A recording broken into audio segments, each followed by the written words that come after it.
Bonjour les enfants. Alors je n'ai qu'à fermer un petit moment les yeux comme ça. Et je vous imagine ici pour la messe du dimanche, pour le catéchisme. Très content d'être avec vous. Et en plus aujourd'hui nous allons regarder d'autres fresques. Mais un petit rappel de où nous étions. Nous avions fait un résumé de toute l'année du catéchisme, aussi avec l'Avent, Noël, et la naissance de Jésus, la présentation au temple, le baptême de Jésus et la transfiguration. Vous vous souvenez que nous avons quand même commencé le carême. Nous avions eu ici le mercredi des cendres et vous aviez eu vos boîtes de carême. J'espère que vous allez continuer avec vos boîtes de carême. C'est pour nos frères de notre jumelage de Syrie. Mais maintenant, nous allons voir d'autres fresques. Parce qu'une fois que le carême est commencé, chaque dimanche a quelque chose de spécial, chaque dimanche de carême. Donc, le premier dimanche de carême, malheureusement, là, je n'ai pas de fresque à vous montrer, mais on va vous montrer d'autres. C'était sur les tentations de Jésus. Jésus est tenté par le démon quand il passe 40 jours tout seul dans le désert. Il va être tenté et il va repousser les 3 tentations que lui fait le démon. Il va les repousser. Le dimanche suivant de carême, nous avons déjà vu la dernière fois, le fresque, c'était la transfiguration. Jésus qui montre sa gloire à ses disciples. Le suivant dimanche de carême, c'est une très très belle rencontre de Jésus avec une femme samaritaine. Malheureusement, on n'a pas en fresque dans cette église. Mais je suis allé, quand j'étais allé en novembre en Terre Sainte, que j'ai bien prié pour vous, pour vos familles, j'ai été dans ce lieu où Jésus a rencontré cette femme samaritaine.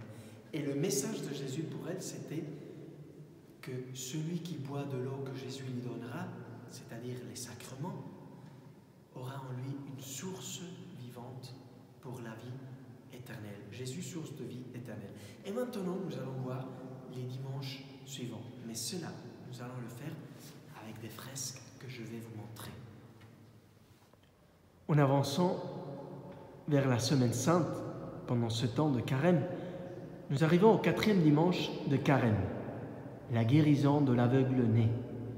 C'est un évangile très très beau où nous voyons Jésus guérir un homme qui était né aveugle. Et comment est-ce qu'il le fait? Il crache par terre, il fait de la boue et il la met sur les yeux de l'aveugle né. Il lui demande d'aller se laver dans une piscine de Jérusalem, la piscine de Siloé. Il va se laver. Il va récupérer la vue. C'est un miracle magnifique de Jésus. Par ce miracle, avec une discussion qu'il va avoir aussi avec les uns, avec les autres, Jésus va nous montrer qu'il est la lumière du monde.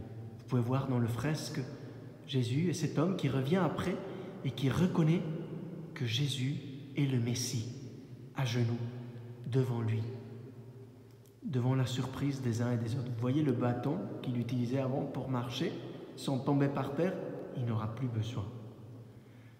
Le fresque suivant nous montre le 5e dimanche de carême, la résurrection de Lazare. Jésus n'est pas seulement la lumière, il est aussi la vie. Peu avant sa propre mort et sa résurrection, il va accomplir ce miracle comme un signe qu'il a le pouvoir pour nous ressusciter. Les amis de Lazare étaient très tristes, Marthe et Marie. C'étaient très amis de Jésus parce que Jésus, pensait-il, n'avait pas pu venir à temps pour le sauver, pour le guérir de la maladie. Mais Jésus va le sortir de la mort. La résurrection de Lazare est un retour à la vie, à cette vie. Ce n'est pas encore comme la résurrection de Jésus qui est une traversée définitive à la vie, vers la vie définitive. C'est donc un signe seulement de ce qui s'accomplira avec la vie de Jésus. Voilà donc le 5e dimanche de carême. Et puis, en nous retournant, nous arrivons au 6e qui est le prochain, le dimanche de Ramos. Par le dimanche de Ramos, nous commençons la semaine sainte. C'est le dimanche qui précède le jeudi saint et le vendredi saint, puis le dimanche de Pâques. Jésus est accueilli à Jérusalem comme un roi. Hosanna au fils de David. Voyez tous les gens qui viennent voir, accueillir Jésus. Il y a des enfants qui sont par terre, qui mettent leur manteau pour que Jésus marche sur eux. Et puis il y a ceux qui sont dans les arbres, voyez. Tout le monde très heureux d'accueillir Jésus, avec des rameaux dans leurs mains pour l'accueillir comme un roi. Nous aussi, nous serons ce jour-là avec nos rameaux. Nos rameaux seront bénis. Nous attendons donc ce dimanche. Et oui, nous vous attendons ce dimanche à la messe. Nous ne pourrons pas vous voir assis ici, mais nous vous attendons sur la chaîne YouTube. Vous pouvez la suivre à 10h30. Et c'est très important parce que nous allons bénir vos rameaux. Et oui, même dans la distance, vous pouvez suivre la bénédiction et nous les prêtres, nous pouvons penser au moment de bénir les rameaux. Je veux bénir, nous voulons bénir tous les rameaux de toutes les familles de la paroisse qui sont en train de suivre cette émission. Vous pouvez mettre vos rameaux dans la porte de vos maisons ou dans les fenêtres. C'est une façon aussi de montrer que nous sommes chrétiens, de rendre un témoignage. Et tous ces rameaux seront bénis. Suivez la retransmission à 10h30 ce dimanche. Et si je n'ai pas de rameau, un rameau d'olivier ou d'une autre plante quelconque, de préférence d'olivier si j'en ai, mais ça peut être du buis. Ah, le buis, c'est très bon. Mais sinon, qu'est-ce que je fais? Je vous propose une chose, les enfants. Vous prenez, vous demandez à maman, à papa, une toile blanche, et vous dessinez un bel rameau. Et puis, vous écrivez « Hosanna »,« Hosanna ».